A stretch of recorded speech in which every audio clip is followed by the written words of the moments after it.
મિત્રો સાંજના વાગી ગયા છે 6 અને આજના વ્લોગની શરૂઆત થાય છે 6 વાગ્યાથી. બધાને ગુડ મોર્નિંગ નહીં, અત્યારે તો થઈ ગઈ છે સાંજ એટલે ગુડ ઇવનિંગ અને જય શ્રી કૃષ્ણ. આજે અમારી શેરીમાં છે ખમણનો નાસ્તો અમારા તરફથી છે. તો આજના વ્લોગમાં આવશે તમને ખમણ હું બધા વઘારીશ આખી શેરીના. એના માટે ધાણા ને એવું બધું લઈ આવવાનું છે. ધાણાનો વિડીયો ટૂંકો એવો છે, તમે જોઈ લેજો. અને ચાલો પછી મળીએ થોડી વાર પછી. મને કિલો ધાણા વિડિયો ઉતારો છો? હા, વ્લોગ ઉતરે છે. અચ્છા, તમને તે આલ્યો તો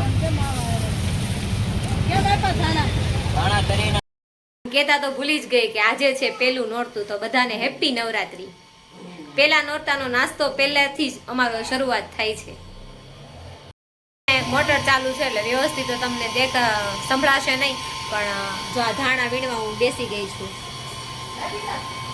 અને અહીંયા લીમડો છે, વીણી નાખી. હવે નાસ્તાની તૈયારીની સાથે સાથે અહીંયા સાંજની રસોઈ બને છે. મમ્મી એનું શાક છે, બટેકાનું શાક બની રહ્યું છે. રોટલી પછી બનાવવામાં આવશે.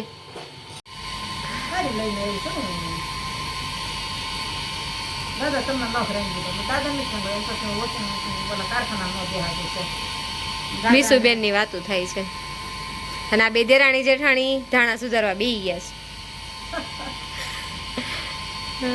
છે. આખી શેરીનું કરવાનું હોય એટલે એકલાથી તો કઈ થાય નહીં. ઝાઝા હાથ રળિયામણા. આરતીની કોઈ પણ થાળી તૈયાર કરવામાં આવે ને તો સરસ મજાનું સ્વસ્તિક બનાવીને તૈયાર કરવામાં આવે. અને અમારે આજે આરતી કરવાનું ફિક્સ નહોતું એટલે જલ્દીમાં એમને માતાજી અમારું સ્વીકારી લે એમ કરીને થાળી રેડી થાય છે. નહીંતર તો મસ્ત ડેકોરેશન કરત. જો અમે આ ખમણના કટકા કરવા બેસી ગયા છીએ. મારા હસબન્ડ અને દેરે લઈ લીધા છે. હવે મારા દેરાણી બેન જેઠાણી બેને કટકા કરવાના છે. કટકા થઈ જાય પછી વઘારશું. ખમણની ક્વોન્ટિટી તમે જોઈ શકો છો કેટલી છે. અને સામે પડી છે સેવ. કોની શેરીમાં આવી રીતે દરરોજ નાસ્તા થાય છે કમેન્ટ કરો નીચે. હવે અમારે ઘરનું કામ કરવાનું છે અને આ બે ભાઈનો વારો ચડી ગયો છે ખમણ સુધારવામાં.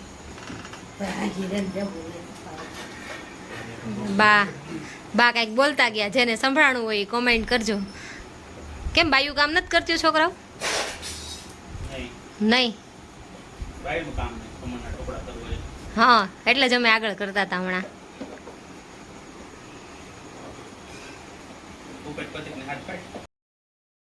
આ બે ભાઈ ઓછા પડતા હતા, ત્રીજા ભાઈ આવી ગયા છે. મજા આવે છે કામ કરવાની. આટલા થઈ ગયા છે અને હજી આટલા બાકી છે. બીજી અપડેટ તમને મળશે થોડીક વારમાં. હા, અહીંયા ખાંડ ઓગાળે છે. દેરાણી ખાંડ ઓગાળે છે. કેમ થાય? ઓગળી જાય આખું તપેલું ભરીને. ક્વોન્ટિટી પ્રમાણે ખાંડે ઓગાળે. ખરેખર આ બુરું જ હતું, કેમ ગયું પૂરું બધું નાખી દીધું. દળેલી ખાંડ જ હતી પણ તોય એના ગઠ્ઠા હતા એટલે ઓગાળવા જ પડે એમ હતા. એ કે તમે આ ગીતા ઈ કે સાચવો છો ને ભગવદ ગીતા? હું ઈ કે આખી ગીતા સાચવું છું. મને તરત થઈ ગઈ હતી એ કે ઈ વાત સાચી લાગે. મમ્મી દવાખાનું હતું એટલે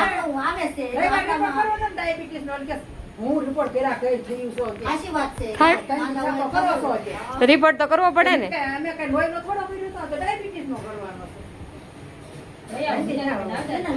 કાકા એમ કેવા હતા કે તમે ભગવદ ગીતા રાખો છો ને, કે હું ગીતા માર જેમ ગીતાને કોઈ નો સાચવી શકે, કે હું કે ગીતાને સાચું. તમને શું લાગે કોણ સાચવે છે અત્યારે?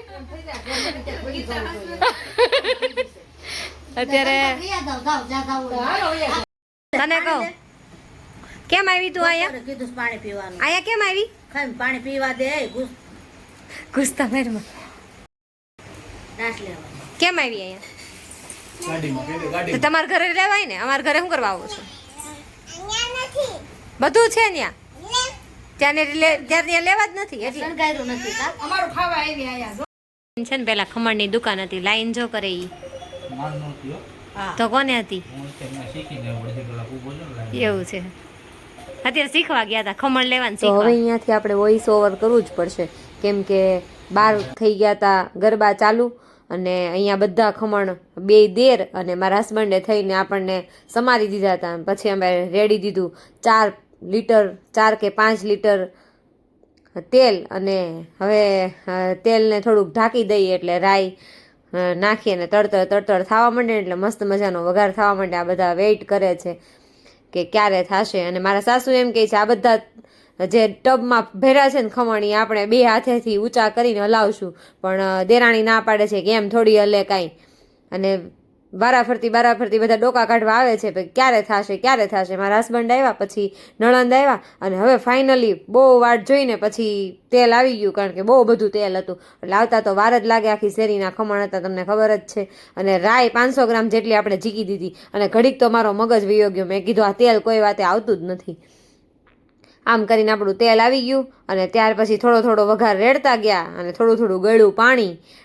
ના પાડી હતી જો કે મારા હસબન્ડે ગળ્યું પાણી નાખવાની, પણ ગળા પાણી વગર ખમણ મજા આવે જ નહીં, કારણ કે આપણે કરવાની હતી સેવ ખમણી. તમને ખબર જ છે, આગળ મેં સેવ બતાવી હતી, તો મસ્ત મજાની સેવ ખમણી તૈયાર છે.